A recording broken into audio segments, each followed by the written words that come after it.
సినీ నటి మాజీ ఎంపీ జయప్రద కోర్టులో లొంగిపోయారు. గత ఎన్నికల సమయంలో జయప్రద ఎన్నికల ప్రవర్తన నియమావళి ఉల్లంఘించారని కేసులు నమోదయ్యాయి.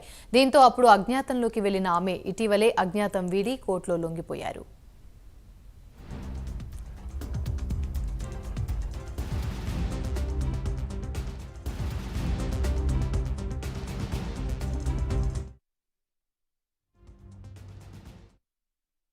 ప్రచారం చేస్తున్న ఆమె అదే సమయంలో రాంపూర్లో నూతనంగా నిర్మించిన రోడ్డును ప్రారంభించారు. ఎన్నికల కోడ్ అమల్లో ఉన్న సమయంలో రాజకీయ నాయకులు పబ్లిక్ కార్యక్రమాల్లో పాల్గొనకూడదు. కానీ జయప్రద పబ్లిక్ కార్యక్రమాల్లో పాల్గొనడమే కాకుండా రోడ్డును ప్రారంభించడం అప్పట్లో వివాదాస్పదంగా మారింది.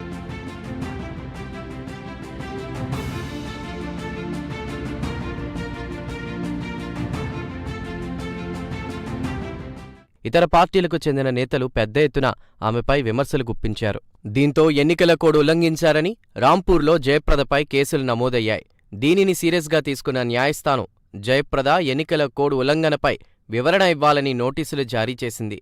కానీ జయప్రద మాత్రం కోర్టు నోటీసులపై స్పందించలేదు. దీంతో రాంపూర్ కోర్టు జయప్రద కేసును ప్రజాప్రతినిధుల కోర్టుకు అప్పగించింది.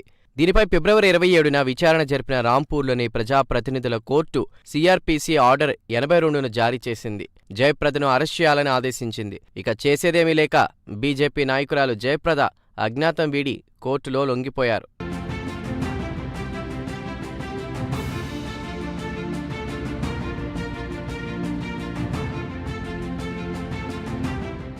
గతంలో కోర్టు అనేకసార్లు నోటీసులు జారీ చేసినా స్పందించని జయప్రద కోర్టులో ఎందుకు లొంగిపోయారనేది ఇప్పుడు రాజకీయ వర్గాల్లో చర్చ జరుగుతోంది. అయితే రానున్న పార్లమెంటు ఎన్నికల్లో లోక్సభ లేదా రాజ్యసభకు పోటీ చేయాలని ఆమె చూస్తున్నట్లు సమాచారం. ఇందులో భాగంగానే సింపతి కోసమే ఎన్నికల సమయంలో కోర్టులో లొంగిపోయినట్లు రాజకీయ విశ్లేషకులు భావిస్తున్నారు.